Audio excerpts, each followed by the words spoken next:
Welcome back, everybody, to another episode of 10,000 Heroes. I'm your host, Ankur Shah Delight. Hey, everybody, and welcome back to another episode of 10,000 Heroes. This is our second interview in Season 7, and I'm just really enjoying this new format of this structured questions about purpose that I'm imagining is taking place in the tea party or the cocktail party of the future, where you can really just go up to anyone, and the custom of the time is to ask, why are you here? So that's the fantasy I'm indulging in. And I'm finding it really supportive of my desire to go deep, but also have a little bit of structure. And my hope in this interview with dream analyst Karen Bonner, and it was dreamy, dreamy. My hope for this interview is not only do you learn something from Karen's life and her process in finding her purpose, but that you see yourself in Karen as I did. And ultimately, that's what this community is all about. It's not just listening, but it's really deeply listening and letting those boundaries between the self and the other dissolve. So, let's jump in. Karen Bonner, welcome to the show. Thanks for having me. I've been wanting to have you on for a long time, mainly because I really like you. And I love what you do in the world. And to be honest, I love your accent. So this is just going to be a gift for everyone who listens, because regardless of what you say, they're going to hear you talk and they're going to love it. Yeah. So thank you. And the model we're going to use today, the format we're going to use, is as if we were at this cocktail party in the future. Okay. We just met. But I kind of need to revise the metaphor because it's 8 a.m. and I thought about getting my cocktail glass and making a cocktail, but I'm just not at that level yet. So I'm having my tea, my High Mountain Oolong tea, courtesy of my friend Lydia. Yorkshire Gold right here. Yorkshire Gold. That sounds like a butter to me, but that's fine. So, and we just met at this tea party in the future. And in this culture that we're creating this culture right now to arrive at this future. It's totally reasonable. And it is like the main thing to say. So, what are you doing here? And I mean that in like a deeply existential way. So that's my first question, and then we'll roll from there. What am I doing here? I am here to help myself and everybody I come in contact with to just get a little bit more conscious. I'm here to help expand consciousness on the planet. That's why I'm here. And I do that through dream work. That's what I do. I do dream work. And understanding my dreams and helping other people understand their dreams expands consciousness. It makes us more conscious of what's going on within us and around us. And that's what I'm doing here. That is just so crisp. I love that. And it really satisfies this yearning that I've had my whole life to have a response that crisp. And so it's really great. It's great modeling. Thank you. All right. That's lovely. And it reminds me of the song I've been practicing with my singing teacher. It's called Heart of the Universe. And I can't sing it for you because I'm still practicing it. But the lyrics say, there is a space that exists with us and around us. And it continues. And it's just, I think it's describing exactly what you're talking about. Mm-hmm. There's only 3 questions in this interview. That's the first one. That was awesome. But then what it leads me to is the second question of, how did you get there? Like, how did you get to this clarity? What was this road like? Was it really like, oh, and you were 15, you had this dream and there was this line and the line ate you and you were like, oh, this is the way I should do my life? Or were there some bumps along the road or a circuitous journey? Or the when I was reviewing these questions that you suggested that you might ask, I had a very clear memory of young childhood come to me. When I was a child, I grew up in the Lutheran church. I grew up in the Lutheran church. And my mother was very active in the church in many, many ways. But my mother was also very artistic. She was very creative and very artistic.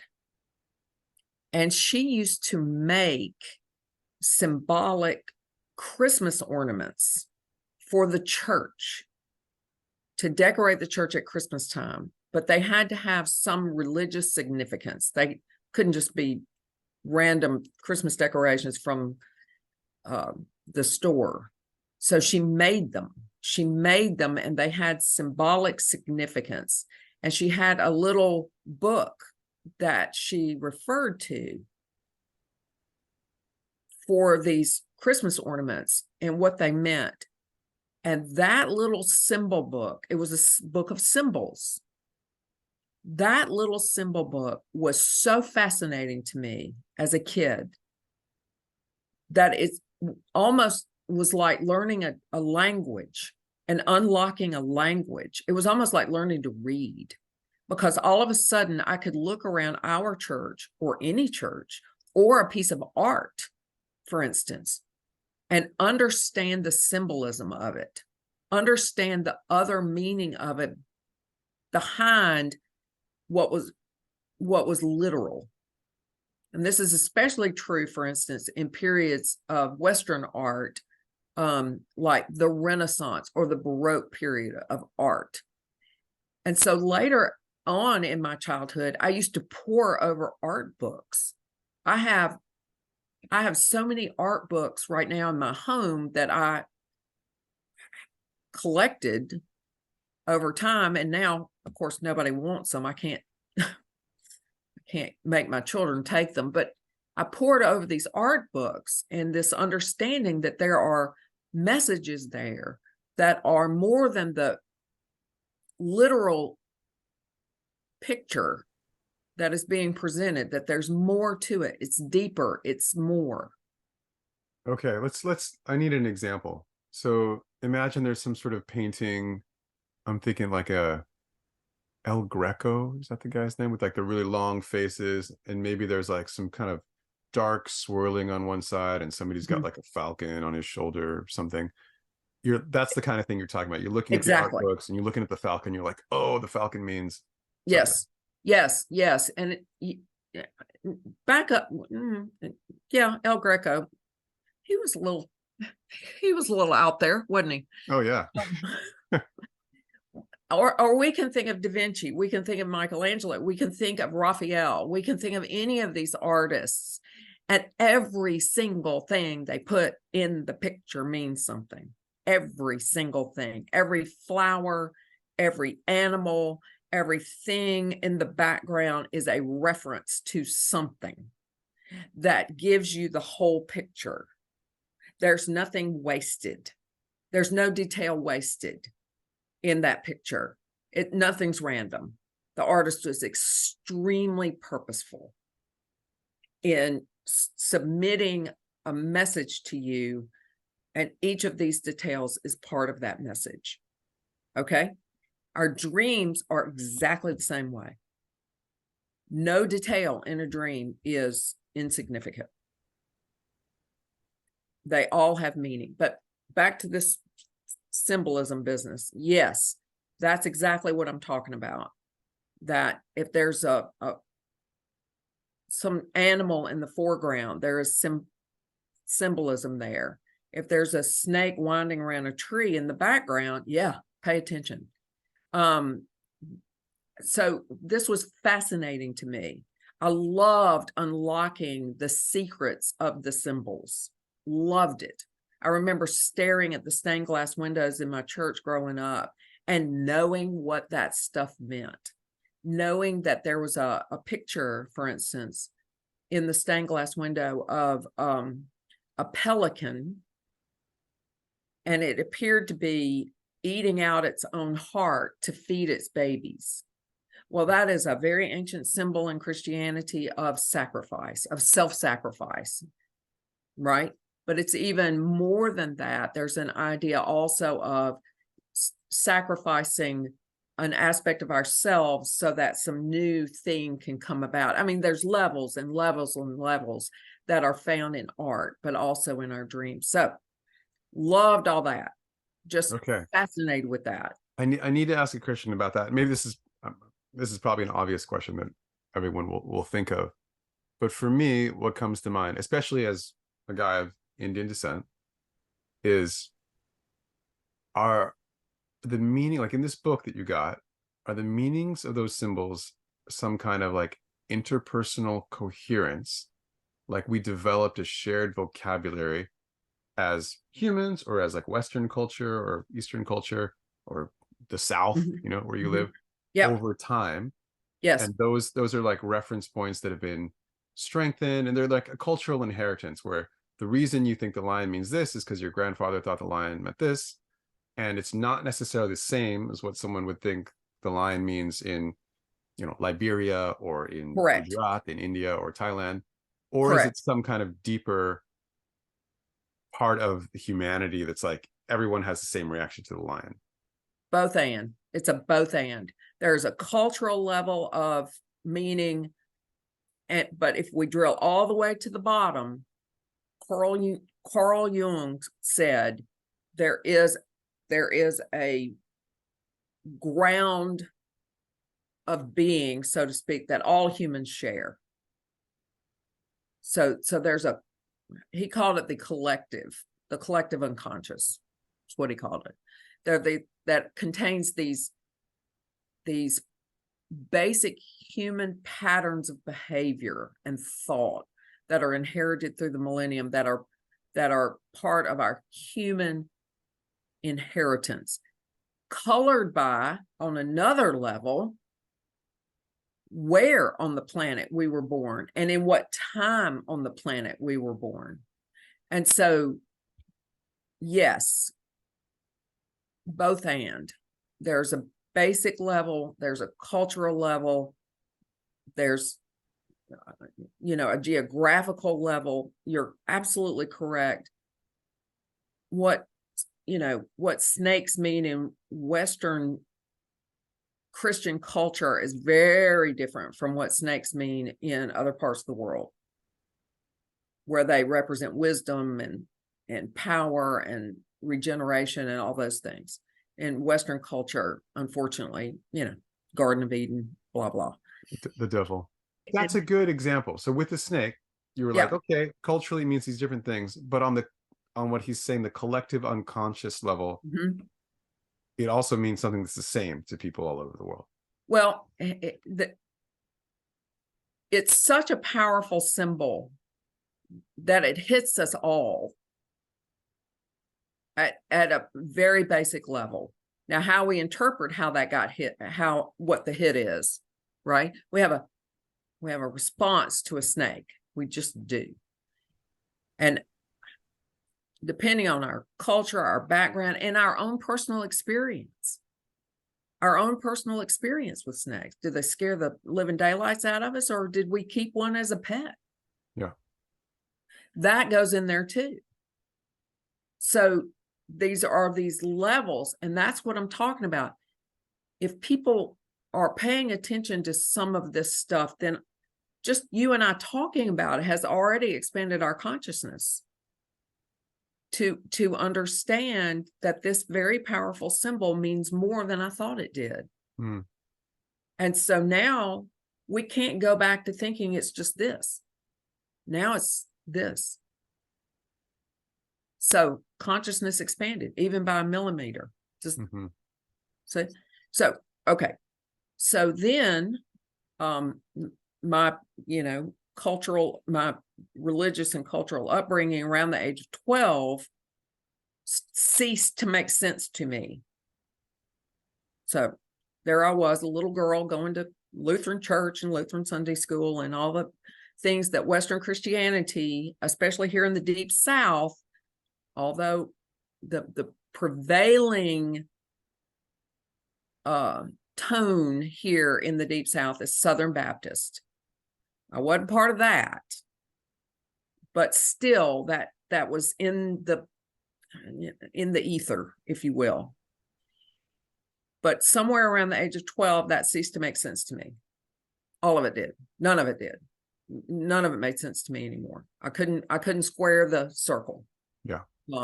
With that. Now, you and I could talk for the rest of today about that. But all I can tell you is that the religious teachings of my childhood ceased to be relevant to me. And then Wait. Okay, maybe we shouldn't take the rest of today, but just a little bit of detail. Do you know how that happened? Like, what was the mechanism? Did you have some kind of crazy uncle come and say some stuff, or did you accidentally take some LSD, or no. What happened? No. No, being a thinking type and a very logical, rational thinking type, the message was, if you believe in Jesus Christ and accept him as your personal Lord and Savior, you will be saved from sin and have eternal life. That didn't make any sense to me. I don't know what that meant. To this day, I don't know what that means. At my personal Lord and Savior, what does that mean? I don't know what that means. And so I threw it over. I just did. I threw it over. And was this something that they had told you before, like when you were 8 and 9 and 10, and it made sense to you then? Or was this kind of like a new level, like, okay, now she's 12, we're going to give her the real thing? Oh, no. This is in the air. I was hearing this all my life. Okay. Not as a direct, like, mother didn't sit down and say that to me. It was just in the ether. It was in the atmosphere that, this Southern Baptist culture down here, it's just all over us. That thinking, that mode of thought. So that ceased to make sense to me. Okay.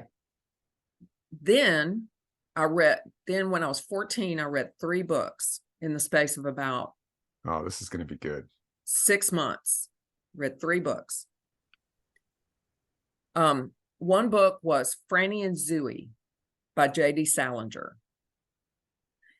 I had an 8th grade English teacher who must have lost her mind because she put that book in my hands. What was she thinking? Anyway, that one was one. Yeah. Then I read a late 19th century novel called The Gadfly. I don't know that. By E.L. Voynich. And I was also, when I read that book, I was on a trip to Europe with my grandparents. And so I was completely out of my place. Yeah. And reading this book, which it does something to you. If you're moving through a country where nobody's speaking the same language you are, and all you have is this novel, which is in English, and everybody else around you speaking German, and it basically questioned Christianity it was a novel, and it really questioned Christianity, and I can tell you more about that. And then I also read Erich von Däniken's Chariots of the Gods, which was a very far out there book. This would have been 1972. That was a very far out there book where Erich von Däniken proposed that most of the religious systems on Earth today were inspired by the fact that aliens had visited the planet eons ago and had left little clues about this, and that over time, the people who encountered those aliens had turned them into gods and turned them into entire systems, religious systems, pantheons. And that's where that's where religion came from. Mind blower for a 14-year-old. Okay, 3 very different books. Yeah. But the combination of those 3 books, bolstered the fact that I had already questioned this thing that had been handed to me. And I was already thinking, this doesn't make any sense to me. And then I read these 3 books and went, well, I'm right. How about that? And so that started the whole business. And then I had the dreams. Then I had a series of dreams. I had the series of 3 dreams when I was a teenager. And then, and I'm happy to tell you the dreams, but then I just went to college and married my husband and had a baby and started my career, just went back into the physical world. I left this world and went back into the physical world to get my life started. Does that, you see what I'm saying? I'm familiar with that process. Yeah. And then I had a meltdown and a breakdown at some point. I went to see the priest at our church, which now is the Episcopal Church. We had become Episcopalian. Why were you still going to church? Because even though I didn't believe the whole business, I didn't believe in the tenets of the religion, I did believe in the efficacy of belonging to a community. Yeah. And the Episcopalians were as loose as you could get in their right in their, I mean, half the people I go to church with don't believe this stuff anyway. Yeah. So yeah. But aesthetically, I loved them. Yeah. God, And the community piece, man, it's just that community important. piece is so important. And we had this baby, and it, even though I understand people who say they don't want to raise a child within some sort of faith community that they can't buy into themselves, I look at it as basic education.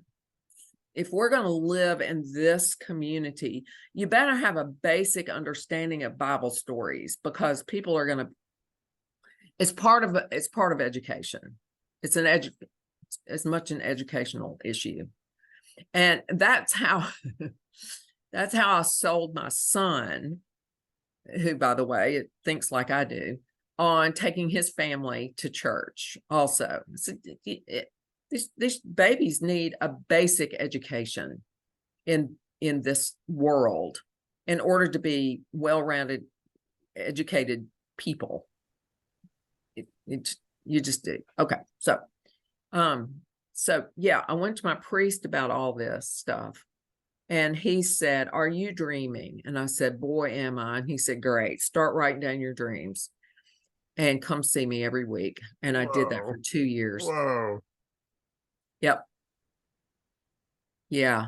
Did that for 2 years. Spiritual direction with that priest for 2 years. And that started this whole business. Oh my gosh, what a treasure box was open to me when I saw and I got it. I said, this is speaking to me symbolically, the same way those paintings spoke to me, the same way that symbol book that my mother had. And by the way, I still have that little book. I recently went to France, right? I went to Nice, and I'm there with my best friend and Zach's godmother, and we're walking through these churches, all these beautiful, these wonderful Baroque churches. And, I can't help myself. I'm pointing out in every painting and every statue I said, that's St. Catherine right there, because she is holding a book and she has a wheel beside her, and this is how she was martyred, and this is what this means, and this is why she's here. And I eat that up with a spoon. I mean, I Mm. just love that stuff. And so yeah. Anyway, all right. So, that's how I started listening to my dreams, and I've been writing my dreams down ever since. And so somewhere along the line, I decided to start a dream group. In 1999, I found some folks who thought this was an interesting thing to think about and do. And we started meeting together and talking about our dreams. And that group is still in existence to this day. We meet every single week. Wow. So 24 years last month. That's amazing. I want to go back to this question about purpose, because your purpose, when you came in here, question number one, at the tea party, it was just like clarity was incredible.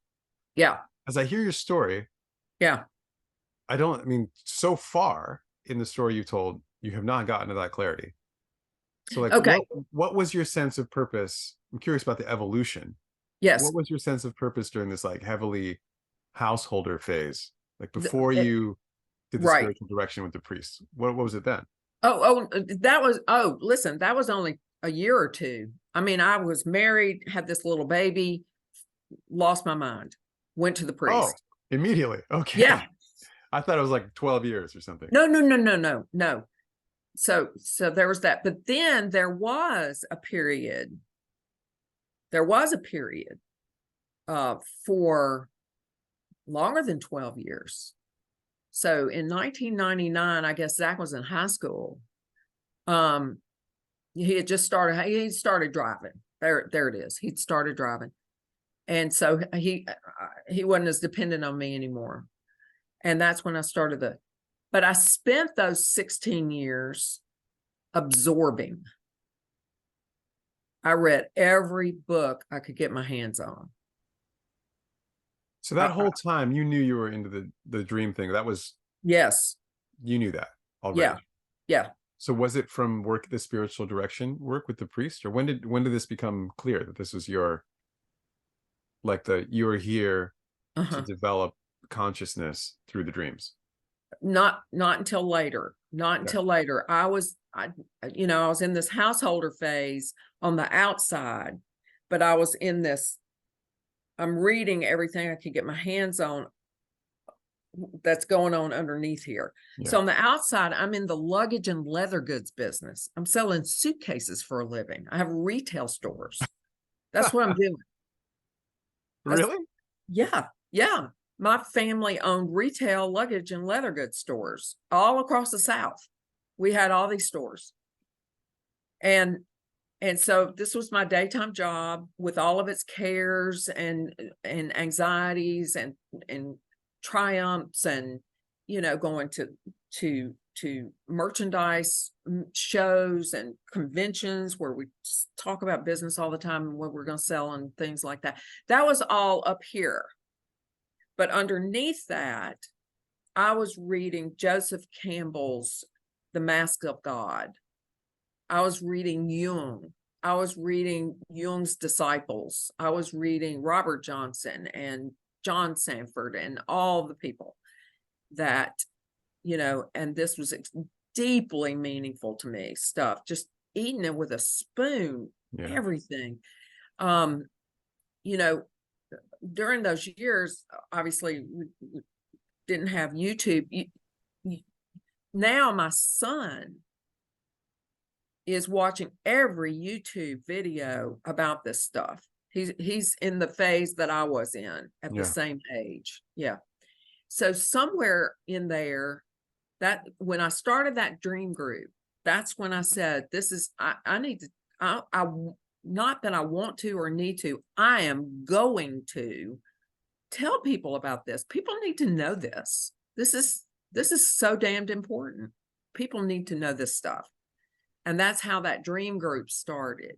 And I started giving workshops and I started giving talks and I started, just for 11 years, we had a conference here where I invited outside speakers to come and give this stuff. You know, I guess our biggest conference probably had 125 people come to Jackson, Mississippi. Really? And, but they were great. They were wonderful. And I gave that up just a few years ago, but I gave it to a group of younger people who are carrying it forward because they know how important it is. And so I did that, let's bring this into the world.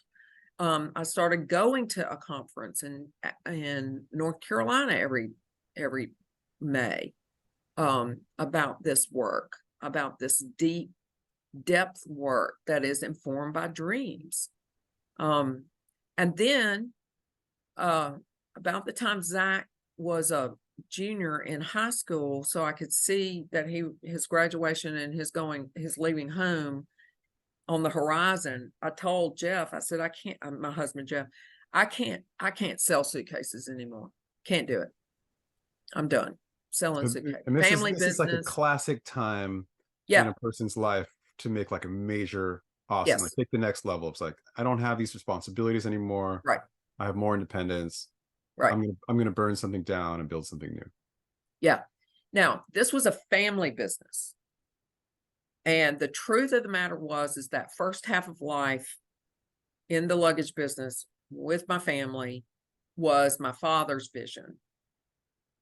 Now it's time for my vision. That first half of life, that was my dad's life. And my grandfather's life. This was a third generation family business. That was grandpa's life and dad's life. And it was a major thing to step out of that and build my own life. Wow. According to my lights and what I thought was important to, because, selling suitcases, soul killing, really. So to me, I mean, obviously I know nothing about the suitcase world. I can't address that, but there's an interesting cultural point that comes up for me. So my parents are from India. I was born in the States. And so I felt very acutely the difference between the culture I was raised in here, which is basically, the way I perceive it, as soon as you can, give the finger to your parents and make your own life. And in India, it's really the opposite. It's like your parents cared for you, they raised you, they gave you everything. So you're consumed with gratitude. You do what they say in terms of education. You do what they say in terms of job. And then the first thing you do is then you get married because they said to, and you have a house that's big enough where they can come live with you. And then you take care of them. Yeah. And I guess I'm surprised, and maybe this is just you, or maybe this is a cultural difference between California and Washington State, where I grew up, and Mississippi. But it seems like your experience was much more on the Indian side. Yes. Yeah, it was. Because, my dad expected us. I have a brother, a younger brother. I mean, that was his vision for us, because that's what he did. My grandfather started this business with the help of his uncle. So way back, Grandpa started the business and Dad went into the business. And so, of course, we were going to go into the business. Yeah. I was working in the store when I was 12. I was working in the stores when I was a kid, all the way through high school and in college. And of course, we worked in the store. Yeah. And just objectively, as someone, I've spent the last 3 years starting a couple of businesses, it is very, very difficult and very fraught with failure. And so to have a successful business that's been around for decades, that has reliable clients and income and all this stuff that you can just give to your kids, is an incredible gift. Yes. Right? That's like that's amazing. If Yes. obviously if that's what you want. Yeah. And it did serve me well, Ankur. It served me very well. It wasn't wasted. Nothing's wasted. I learned an awful lot in those 20, almost 25 years that I worked full time in that business. I learned an awful lot that served me well in doing what I'm doing now on the business end. It just did. I don't take anything from that. But I couldn't see myself doing that for the rest of my life. Yeah. That was Do you regret not emancipating yourself sooner? Do you think it was appropriate, the amount of time you spent? no, I can't say that I regret that.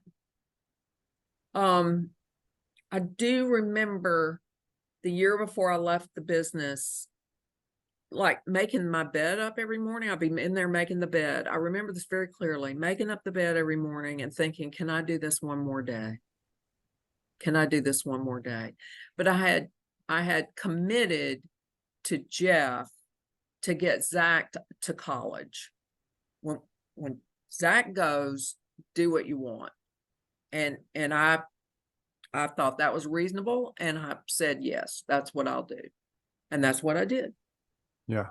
Okay. And then how did it go with your parents and your brother, your family? Well, my brother had already left. Oh, okay. My brother had already left. My brother, can I just brag on my brother for a little bit? Roll. Yeah. My brother is had some substance abuse issues that he wrestled with on and off for many years. My brother, even as a tiny child, adored 18-wheelers, trucks. This is Loved cool. them. Right. Loved them. Knew all about them. Could tell you anything. Just like I love those symbol books, Mark loved the trucks and could tell you anything about any of the trucks and all the trucks. And he became a truck driver. Wow. But he did not come into his own until he was 50 years old. And now,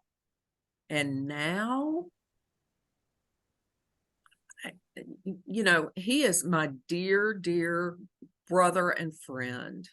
Whereas all those years he struggled with that substance abuse, and he was in our business, out of our business, up, down, in, out, whatever. He came into it is never too late. He came into his own.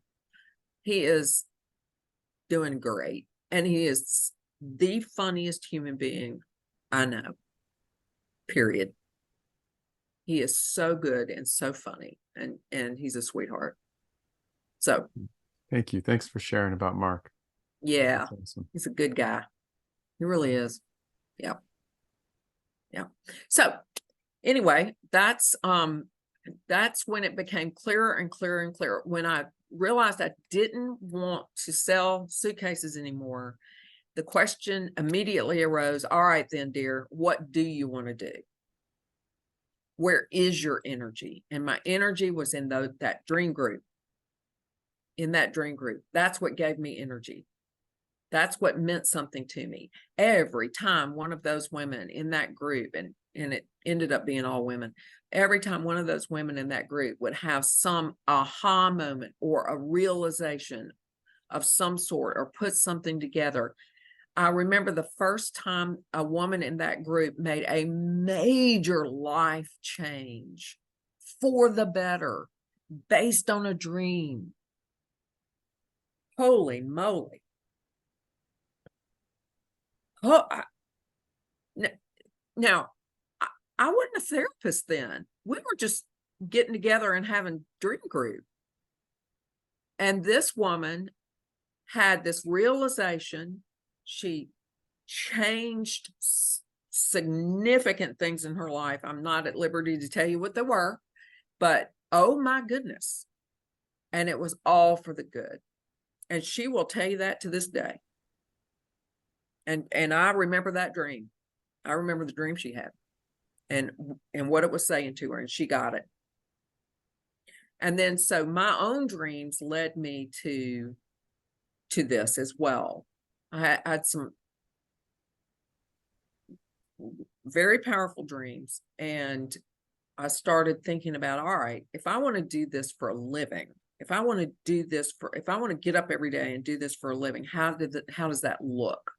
What, and it's a lot like the goal setting of like Momentum Lab, right? Like the end goal is this. Now, what are the steps to get there? Yeah. And I started talking to people, and I started figuring it out. And I remember going to a workshop in Memphis that was put on by the Jung Society, and it was open to the public.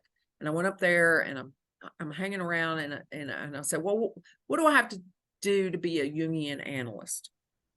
Because that's the orientation of the dream work, is that. So what do I have to do? And they said, well, first of all, you have to get a graduate degree in something, preferably something in psychology, a master's degree in something. And you have to get an analysis yourself. And when you do that, get back to us. And I said, okay. And I went home, and that's what I did. There was one analyst in Jackson, and I signed up with her right away. By the way, I still see her every other week. That was over 20 years ago. And I immediately looked at the master's programs to become a therapist, a counselor in our area. And I found the one, and I went, and there were, and you hear about this all the time, and it really is true. Doors just opened. They just did. Things came on easily. We had exactly enough money in the bank to pay for this, for me going to graduate school. We had doors just opened so easily. And so I went back to graduate school. I got my degree, my master's degree. I took the exam. I got my hours. I got my licensure, all of those things. And this is what I do for a living. Yeah. Amazing. Amazing. I love it. I love your story. I mean, it's classic. It's just like a classic, it wasn't like you had the book of symbols in the beginning, but you didn't go straight there. No. And you did this thing for decades that was not, and you knew it. It wasn't like you thought the luggage business was your purpose. Never. Yeah. Yeah. You're like, can I make this bed one more day? Yeah. Amazing. Yeah. All right. Well, before I get to the third question, I wonder if you would humor me, since I don't dream a lot. Yeah. With sharing one of the dreams that was really powerful for you, that would have Sure. a lot of symbolism that the listener would be like, me and the listener would be like, ooh, yeah. Ooh, yeah. Okay. So you see that?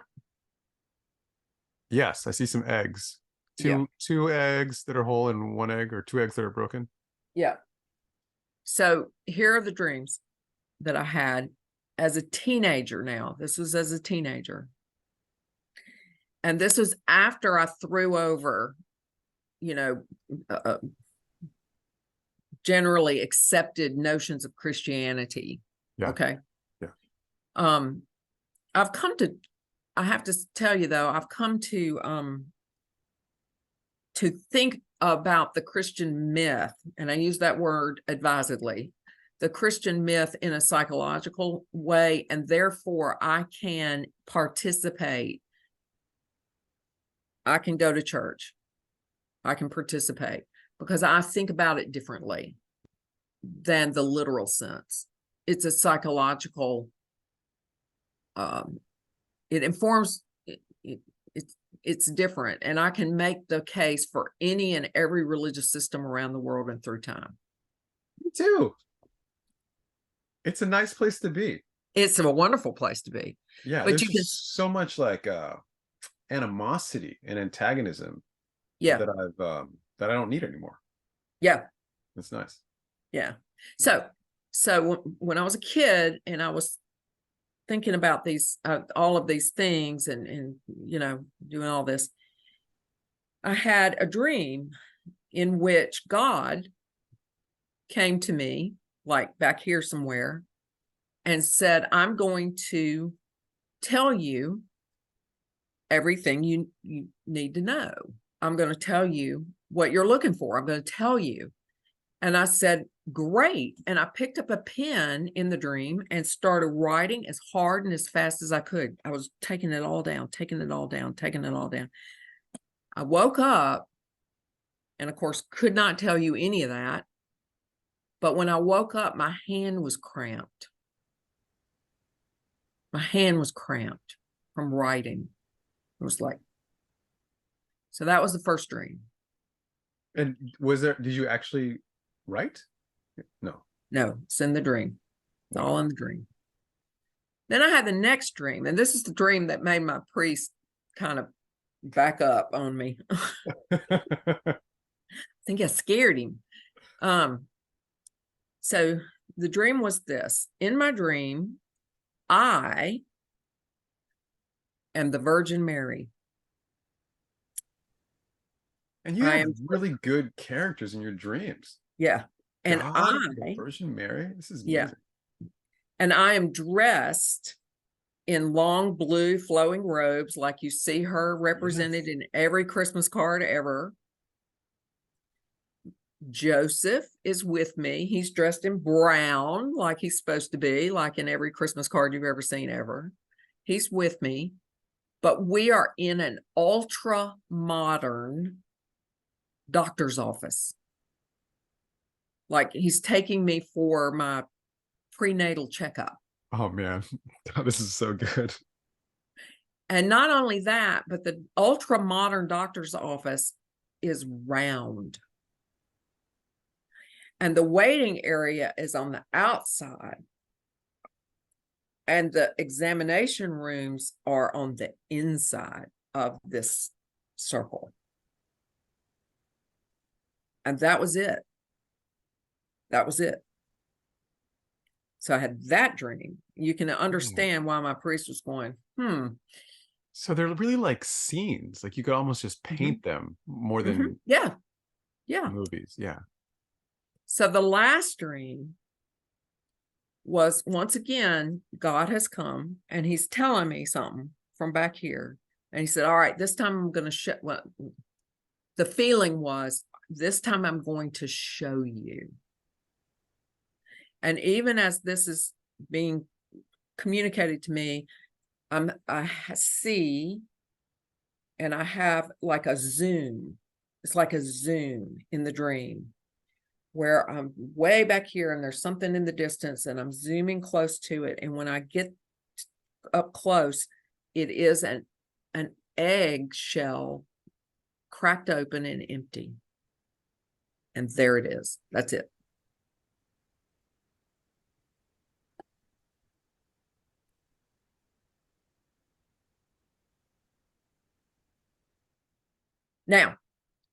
Now, this is an important part of dream work. Okay. Those three are sacred. Do not pin them down like a butterfly on a board. Don't pin them down like a butterfly on a board and examine them. Just let them be.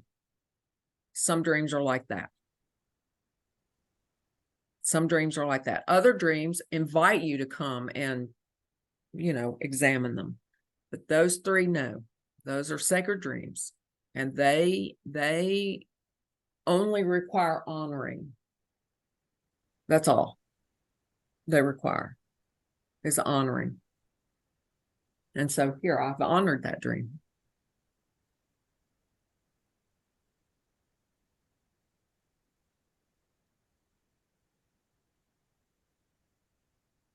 Thank you.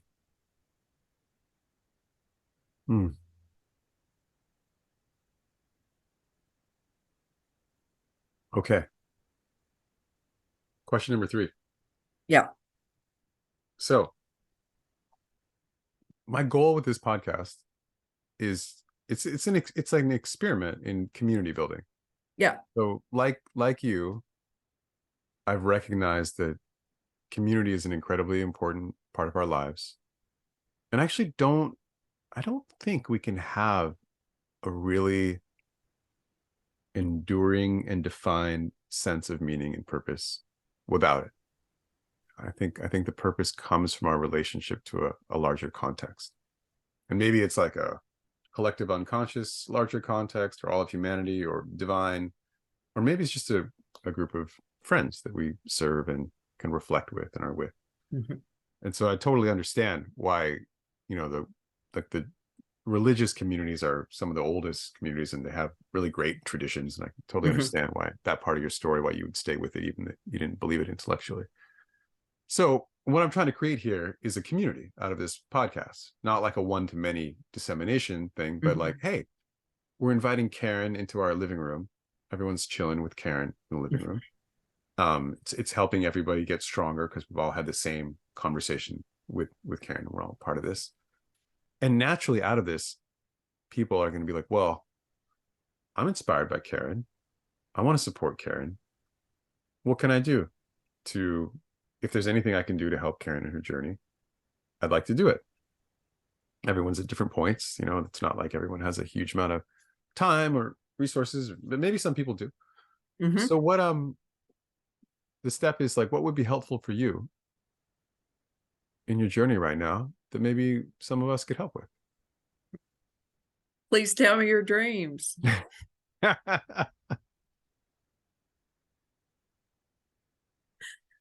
Let's talk about your dreams. Tell me your dreams. Tell me all your dreams. Tell me your nighttime dreams. Tell me your daytime dreams. Tell me your dreams.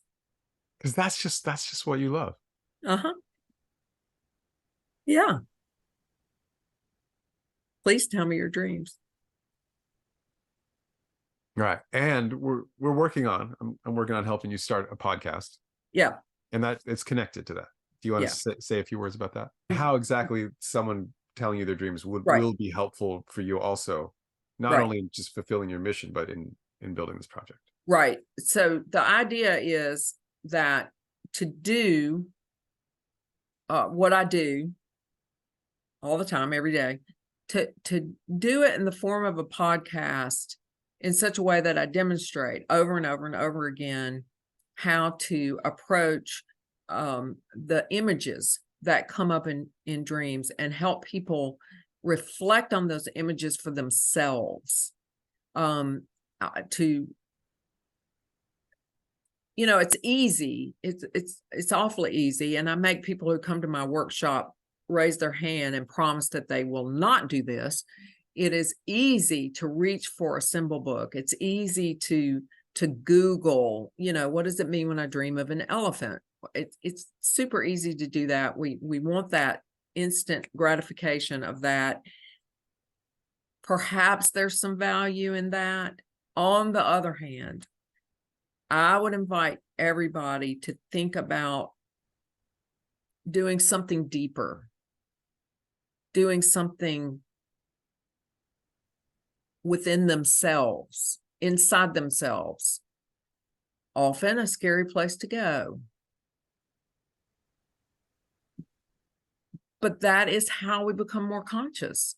If we can become more conscious of the content of our own unconscious, if we can bring consciousness, if we can bring the unconscious conscious. Jung had a great saying. He said, until you bring the unconscious to conscious, it will run your life, and you will call it fate. Until you bring the unconscious conscious, it will drive you, and you will call it fate. But it's really all within you. And dreams give you this snapshot of what's going on in there, in a way that you become more and more conscious of what's going on in here. And the happy byproduct of that is what's going on in here then ceases to be projected out there. Often our darkest aspects of ourselves get projected out there into the world, on other people, on groups. on institutions. But if we become aware of it within ourselves, and our dreams will show us every time, if we become aware of it within ourselves, there's a new understanding and a new consciousness about that. And that relates to our personal relationships. It relates to our political life. It relates to our racial life. It relates to our spiritual. It relates to everything. And that's what I love doing. That's what I love doing. What part of you is that? Is what I ask about almost every dream image. What part of you is that? Thank you for that teaching. I really took that as a powerful teaching, and it just seems incontrovertible, the bit about until we know ourselves, right? Okay, but I'm going to help you bring this back to your podcast, because that was not clear. So the idea is that you're doing a podcast, yes, where you do live dream Yeah. interpretation. Yes, I'm interacting one-on-one with someone. Please tell me your dream, and you'll tell me your dream. And then I'll begin to ask questions about this imagery, and I'll begin to ask questions about the relationship in the imagery of the dream, and the action of the dream, and the energy in the dream, the high point in the dream, the low point in the dream, and some random detail that shows up that doesn't at first glance seem important, but may hold the key to the whole business. And so I start asking these questions, and then I will propose. But you, as the dreamer, have to go along with this, have to come with me a little bit. I will propose what this might mean. And if you have an aha moment, if you have a realization or some kind of energy hits you, then we'll know we're onto it. Then we'll know we're onto it. I won't tell you what your dream means. I can't. But I will help you come to understand something about what your dream means. Our dreams, by the way, last forever. Those 3 dreams I told you from my teenage years inform me to this day. They are eternal. Fantastic. And just to clarify, you do this for work. This is part of what you do.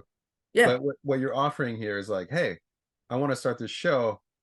We can do this. And there's no there's no charge, because you want to do it with people and have it on the show.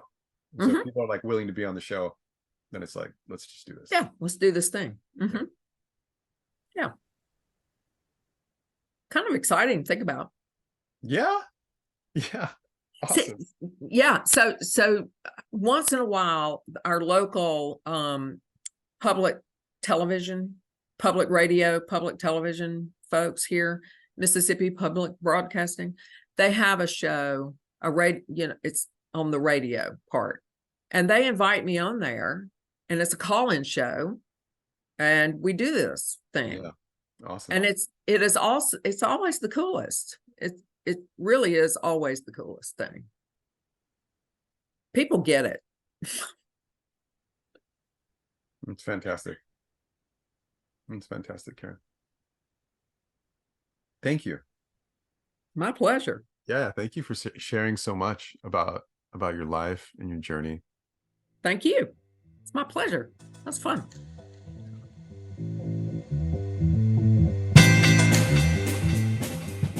If you like this episode, you can join the 10,000 Heroes Club, our own community of purpose, by clicking the link below this video. You'll never miss an episode, you'll have opportunities to nominate the people I interview and the questions I explore. But perhaps most importantly, you'll have an opportunity to share your dreams and your needs in a safe space of mutual intention and trust.